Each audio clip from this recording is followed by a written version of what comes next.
Hey there, thanks so much for clicking on our video. I'm Melissa. And I'm Ashley, and we are the hosts of Bible and Banter. Bible and Banter is a space for real conversations through the lens of faith. We hope to be a reminder that we serve a good God who left us a living word to tackle all that life throws our way. Hey, so let's get into the video. Today we are talking about fruitless friendships. And when I say fruitless, I'm really we're really talking more about kind of like, do you actually see the fruits of the Holy Spirit derived from that friendship? Like, what is coming from that friendship? Do you feel like you are, if it's a healthy friendship, then you're feeling encouraged. You are feeling like you have support. You are feeling like you really just have someone on your team. Right. You know what I mean? That's building you up. Versus the fruitless friendships where you kind of, it's almost like, it's not always like, oh, every time it's just like a toxic friendship and everything that comes from it, I just feel drained from it. There's always drama that comes from it, which, yes, that is fruitless, but there are also the friendships where you kind of naturally outgrow each other. Yes. And so suddenly, I mean, you really, the friendship doesn't serve you and vice versa. So we just kind of wanted to dive into, one, how do you recognize when maybe you're putting a lot of energy into a fruitless friendship or relationship, and then where do you go from there? Because sometimes juggling too many relationships can almost become burdensome. I mean, especially as you start having different groups of friends, and then you start feeling kind of like tugged in every direction, and you really do have to get to a point where you're like, I can't be everywhere and be everything for everybody, right? And so that's when you have to start really kind of looking at, okay, who is going to be my inner circle? And I think that's really what this is. It's really reevaluating it's a good way to put who's closest to you and who you're investing time in, and who you need to set different boundaries with, right? Oh, absolutely. Especially when you're talking about long-term friends versus some of the ones that you meet later in life who actually might be better servants of what of who you are in this now versus maybe some of the friends that you came up with, and you're no longer you can no longer relate to them in the way that you used to relate to them. And because of that, it's almost like it's almost burdensome to almost fake the funk and just really kind of like dedicate time doing things that you know, like it isn't in alignment with where God is taking you. It isn't in alignment with even your personality now, even your desires now, and it actually may trigger certain things that you've been trying to kind of overcome and trying to get over, and bad habits that as you grow in your faith, you no longer want to continue it, but you kind of have this group of friends where like that was your thing, like, you know what I mean? I think we should get to a point where we should normalize not staying with a group of friends or a friend or a relationship just because of the amount of years that you have known a person, because loyalty can cost you. I think that, I'm not saying don't be loyal or whatever, but I'm saying if that friendship no longer serves you, like Ashley was saying, it's really just going against where you're going at this point. Because as she stated before, you may know a lot of people, but as far as your inner circle, that shouldn't include a lot of people. And honestly, if you think about where you're going and the direction your life is going, not a lot of people are going, you don't want a lot of people. That's too many cooks in the kitchen, because when you're going to a whole bunch of people about their opinion on a certain thing or how they feel about a certain thing, especially if you have a background like myself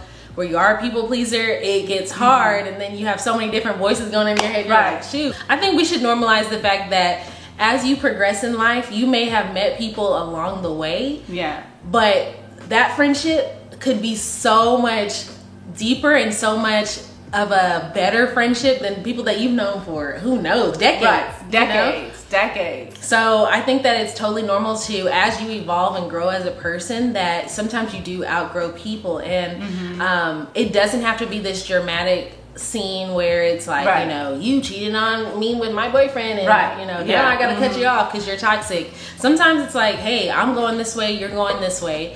And I always use the analogy of a tree branch. You know, you're going to continue to grow, but just in separate ways. And you would want the best for that person just the same way I'm sure they want the best for you, but it doesn't have to be this, you know, big scene where we're like, we're cut off, don't ever reach out to me again, da da da. Because I've had friendships like that where it's, you know, there's no love lost there, but I just don't think that we are going in the same direction. So it just, you'll start to pick up on the signs where, whether that's, you know, the conversations get kind of, why was I just thinking that? Yeah. Not even just uncomfortable. Well, not uncomfortable, but they just get like, you know, okay, yeah. You know what? Like, and it's so crazy that you even brought up that, because I was thinking, okay, so going back to like, well, how do I recognize, like, if it's fruitless, or how do I recognize, or how do I even start to begin to evaluate my inner circle and who should actually be a part of like this group that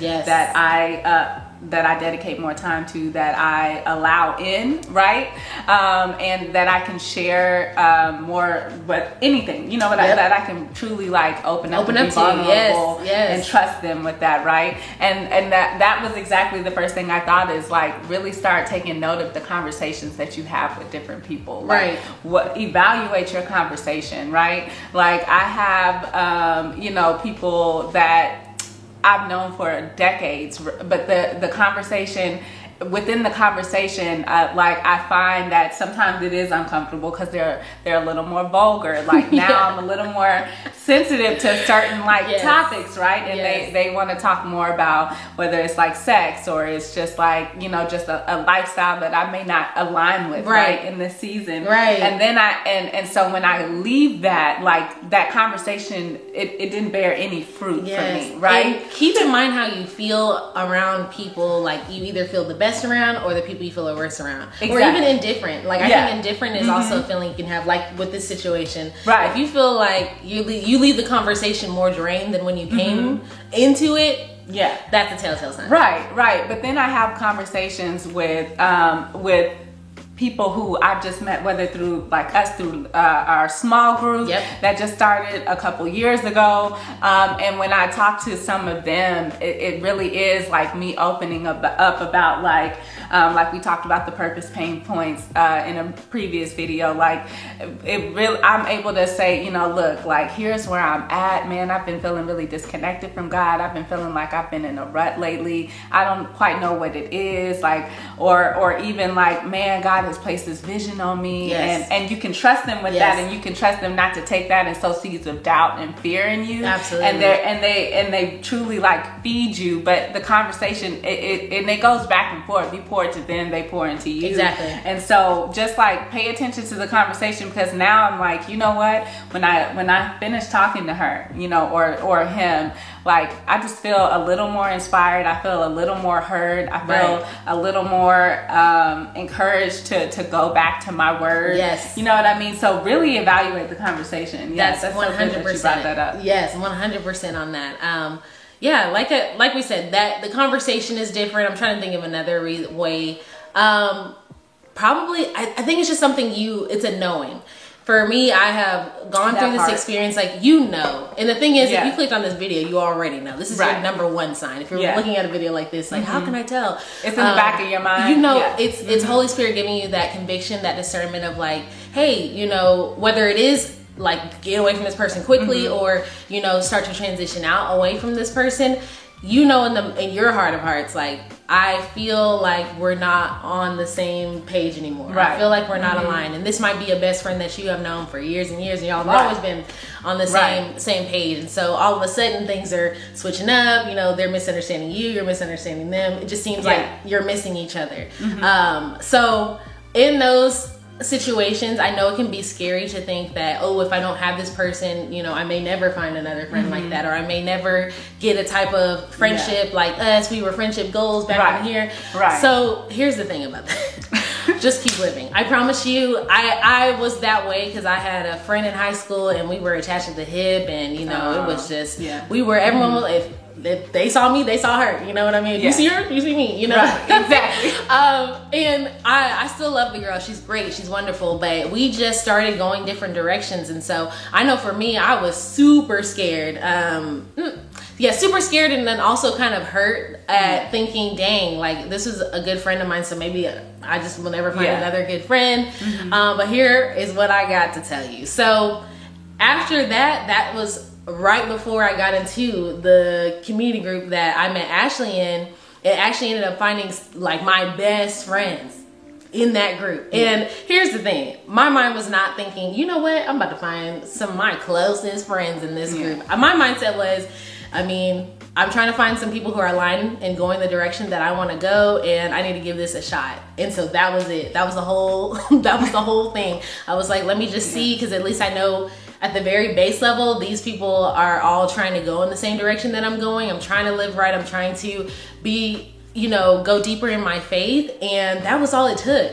So I want to encourage you in that if you are feeling that way or scared to let somebody go because you don't think that you will find another friendship like that or any friends at all, just know it's all a lie. The enemy will try to plant seeds of doubt in your mind and in your head, but you know, and that's the thing, you know what's best for you, and you know what direction you're trying to go on. So keep with that. If it is anything involving the Lord, it's the right direction. Right. You're doing right. Right. And if you don't know, but you start just kind of in the back of your mind, you're like, should I reassess? Like, seek the Lord in it. Just like she said, like, nothing is too small. Take anything to him. Like, and like, sometimes I think when we think of wisdom, we're only thinking of like, oh, wisdom to understand your word. But but he gives like actual wisdom. Like, that's what he gave Solomon. Like, people would come to him and he was able to advise them on any matter because he was given the gift of wisdom. Exactly. And so whenever I'm unsure about it, especially in like romantic relationships, right? But also with friendships, like if I'm unsure about something, sometimes I'm just like, Lord, I just need you to show me. And when I say, and I've said it before, like he will do something to confirm a thought of mine or to completely negate it through their actions. He will show me, and so it's the actions. And you'd be surprised, like if one day, you know, when you're really questioning a friendship or something that you're in, and then you just go to God about it, and then I promise, like that next day or during that week, they're going to do something that is going to make it so clear. Right. Like, okay. You like, okay, this is what it is. I'm picking up what you put there. Right. I see that. I see. Thank you. Right. And from there, you know what? You can choose to accept it. Yeah. Or you can choose to ignore it, but he will show you. You know what I mean? So that's on you. So that truly is on you at that extent. But also, we also want to take the time to kind of redefine what it means to let go, right? So when we say that it may be time to let a certain friendship go, or we're not saying you need to call them up and say, listen, don't call me no more, I ain't gonna talk to you no more, I'm blocking you on all forms of social media, I'm blocking you. It's none of that. It truly is more of a for some people, yes, a conversation does need to be had, right? But it's also letting go of the lack of boundaries that you've placed on that person and their access to you, right? So it's letting go of just letting it be where you're talking to them every day or every other day. They're coming over, you're sharing things that you shouldn't share with this person, and then you're wondering why your thoughts are coming on attack about something that God has told you, right? Because they've sown seeds of doubt. Just whatever it might be. So it's just kind of, it really is more of like I would say like, if you want to think of it in job terms, it'd be like a demotion. You know, at one point they were promoted to that's best friendhood. You've now been demoted. Sorry, honey. You know, you don't have to tell them in those words. But we're restructuring. But in your mind, it's like we've discussed with myself, and at this point you've been demoted, and you are now a friend. And if you go and you mess up again, an acquaintance, you might be an acquaintance. That's the next step. Everybody isn't meant to be your close. Everybody you connect with isn't meant to be in your close. And that's okay. Like, that's the thing. They got their close circle and they'll find their people, and you got yours and you'll find yours. You don't have to feel bad about being like, well, but I've known them for this and that, and I know their family, and I know this, and I know that's great. You can still know all those things, and like we said, it doesn't have to and be just see them on the holidays. Like, just hey, great. Like their Right. Facebook picture, you know what I mean? Keep it Right. moving. That's Keep it. it moving. You've been demoted. And for my own protection and the boundaries that I'm reinstating in my life, I cannot allow this person to know this information about me. At this point, you know, protect Right. that, because that's what it is. It's enmeshment. Because whenever you are revealing or opening yourself up in a way to someone that you don't know for sure is going to really accept that, or if they are talking Right. down upon it, that's whenever you have those feelings of like feeling like, dang, I wish I would have told them that now, because now I'm doubting, Right. you know, maybe God didn't call me to this. And so maybe they don't need to know that part of Right. your life. And maybe they're good for one aspect of your life, but then you just kind of keep it on when it comes to things that are super close to you, or that you know you're still kind of doubting yourself, so you don't want to have someone else come in and be like, yeah, I'm doubting you too. So Right. And sometimes just by you, because sometimes with those relationships that you've had for a while, you almost dim the light that God has been really trying to shine out of you, and so you still kind of entertain conversations that you know you probably shouldn't entertain, but you don't want them to feel, you still want to feel like they can come to you with the things that they would normally talk to you about. And so one way to naturally build these boundaries is to stop doing that, right? So if you have somebody and you've been really, and you feel really convicted because they always come to you with gossip, but you know, back in the day, y'all, you know, that's what y'all did. Y'all roasted people, y'all talked to, you know, did you hear about such and such?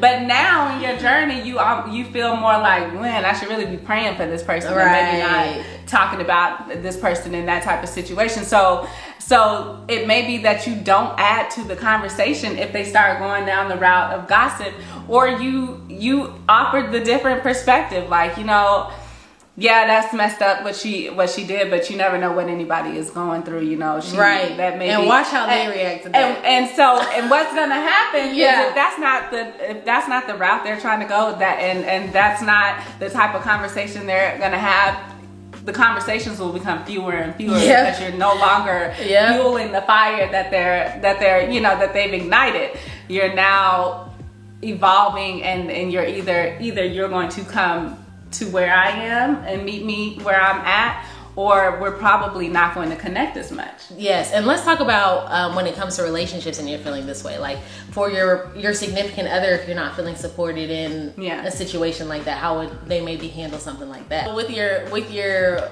boyfriend or girlfriend, that's tough, you know, to think that, hey, I'm going this direction now, and they may not necessarily be on the same page as me, so how do I handle addressing that with them? Because you can't just cut them off. You may not want to like break up with them quite yet. I know, that's what I'm saying. I was like, shoot.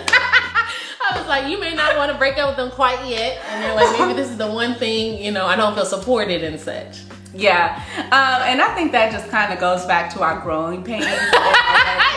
Right? Please check that one out. Check out that video. So check that out. I think through healthy communication. Yes. Again, like we said, when there is no growth attached to said pain point, then that might be a red flag, and it's hard to which is kind of, you know, that can be really difficult to come to terms with, right? Oh, for sure. At the end of the day, at some point you have to realize, if me going the healthier route leads to the end of this, then maybe it needs to end, so even if it's hard, you know what I mean? And then it goes to the trusting God is hard. You know, trusting God is a hard thing to actually do, because that's where you have to say, Lord, because ultimately when we hold on to relationships that we shouldn't, it's because we don't trust God to give us a relationship that we do deserve and that is fruitful.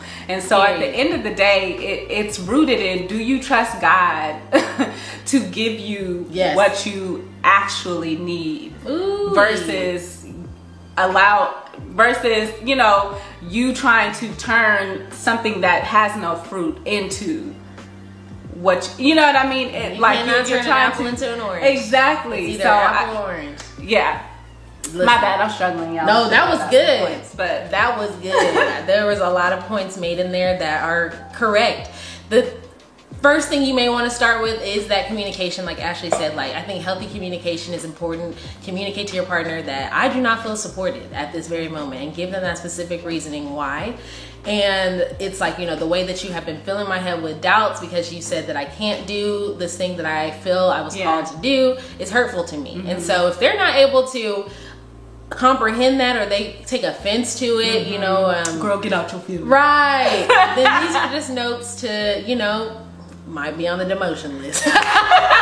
Listen. Go ahead and write that down in your mind and be like, okay. Listen, it might be time for them to turn in their badge. And exactly like Ashley said, like, you got to believe that the Lord is going to provide a person for you who is going to be aligned with you on that thing. If it's something that's serving him, why would he put you with someone who is not going to encourage you in that? That's what you need to think about. That's the more important question. So like she said, you have to have that faith and trust in God that he knows what he's doing more than you know what you're doing. And his thoughts are going to be different than yours.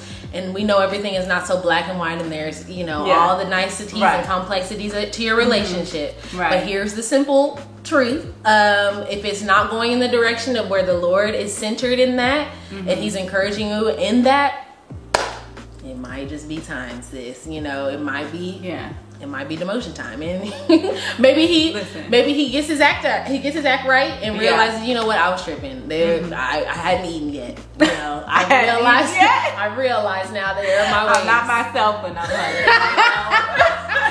Then we can talk about it. So yeah, I think that's perfect. I just want to put in the relationship aspect because I know sometimes those can be a little bit more complex than friendships, although both of them can be hurtful to lose. Yeah, and it's, you know what, especially with relationships, like we're gonna go back to the fruit from fruitless, right? When it comes to relationship, like, do you have more peace? Do you have peace in this relationship? You know what I mean? Like, do you experience? Does it affect your joy? Yes. Right. Do you feel love in the sense of what love is supposed to be? Patient and kind and gentle. Like, do you know what I mean? So, or are you crying every other night? Man. And then holding on to the very few good moments to pacify you. And we hold on to those like with the quickness, the death grip. It's like, we got to realize sometimes you gotta let go of this 10% so you can look at the real 90%, which is just not enough. You are deserving of a love that honors you, that honors the relationship, that honors God, and that brings you closer to each other and to the Lord. I think that we as humans are gonna be imperfect, but you cannot, you have to love yourself enough to realize when it's time to walk away. Because if a person's not seeing you the way you should be seeing you, the way the Lord sees you, the way your best friend sees you, cut. You know, so much for watching this video. At this point, if you've watched this entire video and haven't subscribed yet, what are you doing? What are you even doing? Please join our beautiful community down here. We are always here to support you. We are always here to make you feel loved, supported, seen, and just all the good things. Yes, join our wonderful crew. We are so happy that you're here. Thank you for watching our video. Be sure to tune in next Sunday where we'll come back with another real and relevant topic. We are talking about everything ranging from friendships, relationships, to careers and navigating corporate America as a Christian. We are talking about it all. All of it. All of it. But in the meantime and in between time, please remember that Jesus loves you. We love you. And you are more than enough. Bye.